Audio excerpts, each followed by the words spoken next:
बिलावल साहब ने अपने चैम्बर में जो मीडिया से गुफ्तगू की और उसमें उनसे बार बार 2-3 सवाल दोहरा के पूछे गए कि अगर आपका नहरों का मसला एड्रेस ना हुआ तो फिर आप क्या करेंगे। और दूसरा उनसे सवाल ये किया गया कि क्या आप बजट में ऐसी सूरत में हुकूमत को सपोर्ट करेंगे। तो कैटेगोरिकली बिलावल साहब ने कहा कि जी हमारे पास कोई वजह नहीं है कि हम बजट में हुकूमत को सपोर्ट ना करें। और दूसरा उन्होंने कहा कि मुझे यकीन है कि ये नहरों का मसला तो हुकूमत के साथ हल हो जाएगा। यानी बज़ाहिर हुकूमत और पीपल्स पार्टी के ताल्लुकात खराब होते हुए दिखाई नहीं दे रहे, जो बार बार उनसे सवाल किया जा रहा। तो ये नहरों का जो मसला है ये कितना संजीदा है और किस हद तक जा सकता है।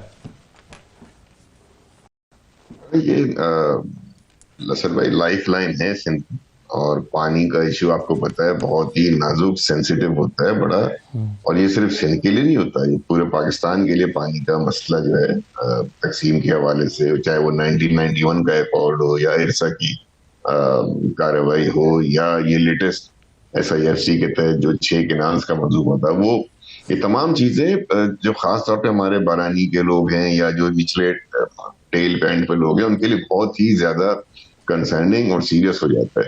प्रॉब्लम हमारे यहाँ ये होती है, हमारे यहाँ प्लानर्स की या प्रोजेक्ट मैनेजर्स की या चीफ एग्जीक्यूटिव साहिबान की, चाहे वो प्राइम मिनिस्टर हो या चीफ मिनिस्टर हो, कि प्रॉपर कंसल्टेशन का प्रोसेस नहीं करते, मशावरत नहीं करते।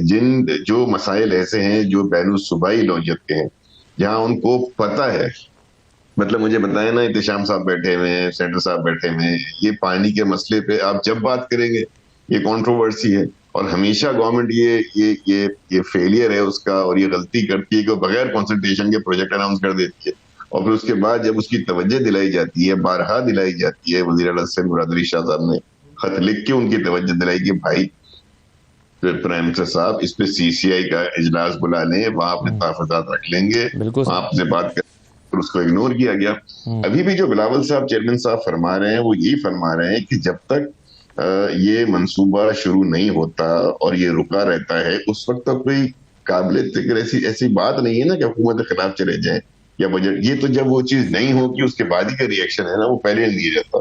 तो ये मैं समझता हूँ कि इसके लिए इंतजार करना अच्छी बात है। और कल मैं देख रहा था कि प्रेसिडेंट ऑफ पाकिस्तान आसिफ जरदारी साहब ने भी जी इस मसले की जो इसकी हसासियत है ना, बुनियादी तौर पे हसासियत का अंदाजा नहीं होता कि आप एक हसास नौयत के मसले को, जिस पर आपको पता है कि ना सिर्फ ये पीपल्स पार्टी बल्कि सिंध की दीगर जमातें, इवन सिंध के शहरी इलाकों को परेशानी हो गई है। कराची का बहुत बड़ा इशू है पानी की शॉर्टेज, और अगर वो कराची वाले भी अब ये समझ रहे हैं कि अगर पानी मजीद शॉर्टेज होगा सही तो उससे कराची भी प्रॉब्लम आएगा। तो चूंकि इसकी एक्सप्लेनेशन नहीं आई है, सॉरी एक बात आपसे, चूंकि इसकी एक्सप्लेनेशन नहीं है, मुशावरत नहीं हुई है, फिर मीडिया में बैठ के हमारे वफाकी वज़ीर साहिबान जो है उसको ऐसे डिफेंड करते हैं, तो अगर इतने अच्छे आर्गुमेंट्स हैं, जस्टिफिकेशन है, तो CCI में बुलाएं। बिल्कुल सही, ये बात आपकी बिल्कुल दुरुस्त है कि CCI का इजलास क्यों नहीं हो रहा। लेकिन आप रजा साहब ये कह रहे हैं कि मुशावरत नहीं हुई, और आज बिलावल साहब से एक सवाल किया गया, उनसे कहा गया कि जी पीपल्स पार्टी ने इस पर देर से अपना मौक़िफ़ क्यों देना शुरू किया, पहले खामोशी क्यों इख्तियार की। तो उन्होंने कहा कि बिल्कुल ये उन्होंने बरहमी का इजहार किया और कहा कि जो बात आप कर रहे हैं ये न सिर्फ गलत बयानी है बल्कि ये झूठ है। लेकिन हमारे सामने सर 8 जुलाई 2024 की एक प्रेस रिलीज है जो ईवान सदर से जारी हुई थी, और इस प्रेस रिलीज में इसका टाइटल था कि सदर आसिफ अली जरदारी की ज़ेर सदारत ग्रीन पाकिस्तान मंसूबे से मुतालिक इजलास, सदर मुमलिकत का कच्ची केनाल मंसूबे को 1.5 साल में मुकम्मल करने पर जोर, वफाकी हुकूमत मंसूबे की तरजीही बुनियादों पर बरवक्त तकमील यकीनी बनाने के लिए फंड्स फ्राहम करेगी। सदर मुमलिकत कच्ची केनाल से बलोचिस्तान की 7,13,000 एकड़ अराजी सैराब होगी। इजलास में सदर मुमलिकत को ग्रीन पाकिस्तान मंसूबे के लिए 6 स्ट्रेटेजिक नहरों की तामीर पर ब्रीफिंग दी गई। इजलास में वज़ीर दाखिला मोहसिन रजा नकवी और आला अस्करी हुकाम ने शिरकत की। ग्रीन पाकिस्तान मंसूबे के लिए 6 स्ट्रेटेजिक नहरों की तामीर की जाएगी, ये ब्रीफिंग दी गई। और स्ट्रेटेजिक नहरों में फलां नहर, जिसमें चोलिस्तान नहर भी और थर केनाल भी शामिल थी, ये सारा। और फिर उसमें कहा गया है कि नहरों से मुल्की काबिल काश रकबा, लाइफ स्टॉक और माहीगिरी की सलाहियत बढ़ने में मदद मिलेगी। मेरा सवाल आपसे सर ये है, बल्कि सदर मुमलिकत ने ग्रीन पाकिस्तान मंसूबे के लिए स्ट्रेटेजिक नहरों पर काम शुरू करने की हिदायत की। ये तफसील जो है सर, ये इस प्रेस रिलीज में जो ईवान सदर से जारी हुई थी 8 जुलाई 2024 को उसमें है। तो इससे तो यही अंदाजा होता है कि ये देर से पीपल्स पार्टी ने इस पर पीपल्स पार्टी ने यू टर्न लिया है, या उन्हें इसकी हसासियत का एहसास देर से हुआ है। नहीं, इससे अंदाजा नहीं होता, इससे सिर्फ इतना अंदाजा होता है कि एक प्रेजेंटेशन दी गई, उसकी ब्रीफिंग में सदर मुमलिकत साहब ने अपने ख्यालात का इज़हार किया। साथ ही साथ अपने रिसर्चर को ये बोले कि वो ढूंढे कि चीफ मिनिस्टर सिंध मुराद अली शाह साहब बाकायदा खत लिखकर वजीर आजम पाकिस्तान से कई बार, कम से कम 2 बार तो मेरी नॉलेज में, उन्होंने खत लिखा है इस इशू के ऊपर और दीगर इश्यूज के ऊपर कि chamber council of common interest का इजलास बुला के इन तमाम कंट्रोवर्शियल और सेंसिटिव इश्यूज के ऊपर जो है ब्रीफिंग की जाए। चीफ मिनिस्टर सिंध का ऑफिस जो है वो मुनासिब फोरम है, राइट फोरम है to raise the issue on behalf of Sindh. बिल्कुल तो पाकिस्तान पीपल्स पार्टी बहुत क्लियर है कि मुनासिब फोरम पे ये बात करें ना, जिस तरह आप समझा रहे हैं बात, जिस तरह वज़ीर आज़म का ये मुनासिब फोरम नहीं है। इवन सो मच टू से प्रेसिडेंट हाउस नहीं है मुनासिब फोरम इसका।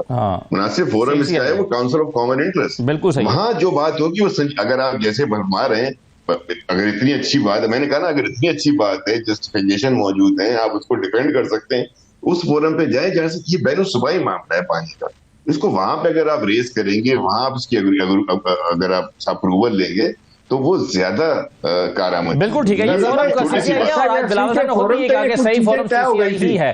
बिल्कुल सही सर। नहीं, सीसीआई पे तय नहीं हुई, सीसीआई पे तो इजलास ही नहीं हुआ। सीसीआई का तो इजलास ही है ना, वो चेयर करते हैं, वो अलग बात है सर। प्राइम मिनिस्टर मिले, प्राइम मिनिस्टर मिले, आर्मी चीफ साहब मिले, वो मिलते हैं अंडर एन एक्ट SIFC का, ये कॉन्स्टिट्यूशनल रिक्वायरमेंट। ये आज वो, लेकिन बिलावल साहब ने कहा कि ये SIFC जो है उसकी बजाय CCI इसके लिए एक रेलेवेंट और राइट फोरम है। आप में से सेनेटर साहब फोरम CCI है। बिल्कुल सही है। अब रजा अरुण साहब, एक तजवीज आज आई है करारदाद की सूरत में पंजाब असेंबली में, और वो बड़ी दिलचस्प तजवीज़ है। उसमें कहा गया है कि पंजाब में कौमी असेंबली और सेनेट की तर्ज पर पार्लिमानी निज़ाम मुतारिफ करवाया जाए, और इस सिलसिले में जो है वो करारदाद सूबाई असेंबली में पेश की जाएगी, इस पर तैयारी हो रही है। यानी जैसे कौमी असेंबली और सेनेट होता है विफाक में, यानी विफाक का जो पार्लिमानी निज़ाम है, इसी तरह का पंजाब में पार्लिमानी निज़ाम तजवीज़ किया जा रहा है। ये कैसी तजवीज़ है और क्या ये काबिल अमल है? ये मैं समझ ही नहीं पाया किसने करारदाद पेश की। क्या हो पंजाब? ये आपके एलाइज है जी, आपके एलाइज है, आप अपने एलाइज पे हंस रहे हैं, आप पे पीके एक्ट लग जाएगा। जी, पाकिस्तान में एक आइन है, एक निजाम है, ऐसे थोड़ी करारदाद ये तो पता करना पड़ेगा करारदाद पेश किस समीउल्लाह साहब हैं और पीपल्स पार्टी के अली हैदर साहब हैं। इन्होंने तैयार की है, और ये जो है ना वो कहते हैं कि जी ये चूंकि 12 करोड़ 40 लाख अफराद पर मुश्तमिल सूबा है, नहीं वो करारदाद पढ़े बगैर ये बातें, करारदाद तो अभी आएगी ना सर। जी हाँ, नहीं मुझे सवाल सुन के शायद पहली दफा किसी प्रोग्राम में हमारे लिए भी हैरत की बात है, ये नई बात है ना सर, इसलिए मैंने आप मतलब हमारी जरूरत क्या है, देखिए आपको एक बात बताता हूँ, हमारी जरूरत है कि हम बजाय इस तरह के कामों में अपने आप उलझाने के, हमारा जो थर्ड टियर ऑफ गवर्नमेंट है, मकामी हुकूमतों का, उसके लिए कोई बात किया जाए, उसको हम स्ट्रॉन्ग करें, वो ज्यादा इंपॉर्टेंट है।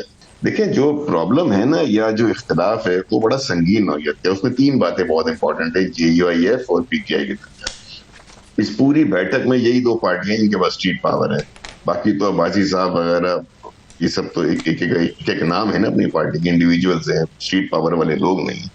3 इंपॉर्टेंट इश्यूज हैं। देखिए अगर अदम एतमाद का ये किसी को अदम एतमाद की तहरीक पे इनका बहुत बड़ा वो है, सारा साइफर लहराया और मुझे क्यों निकाला और तमाम चीजें जो हुई हैं, वो उस तहरीक को लीड किया है PDM में मौलाना फजल रहमान साहब ने, वो उसके सदर थे।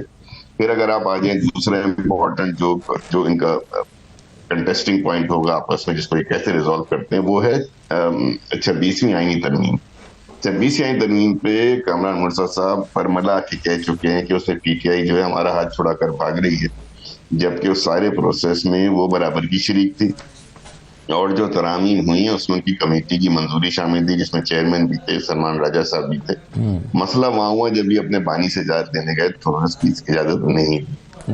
तीसरा इंपॉर्टेंट इशू इनका जो आएगा वो इनका आएगा कि वो ये कह रहे हैं कि जब ये तरानीम की बात हो रही थी और आपस में राब्ते बढ़ रहे थे, तो PTI के दोस्त इस बात पर आमादा थे कि KP के जो 4 हलके हैं वो खोल देंगे, वो जिसपे कि एतराज है JUIF का, वो भी उन्होंने नहीं खोले और बार बार याद दहानी के बावजूद नहीं खोले। तो ये 3 बड़े अहम पॉइंटर्स हैं ना, जिसके ऊपर के इस पे तो अगर इत्तेहाद करके बैठेंगे तो पहले सवाल दिन के आपस में ये होंगे, फिर मसाइल पार्टी के अंदर पहुंच जाते हैं।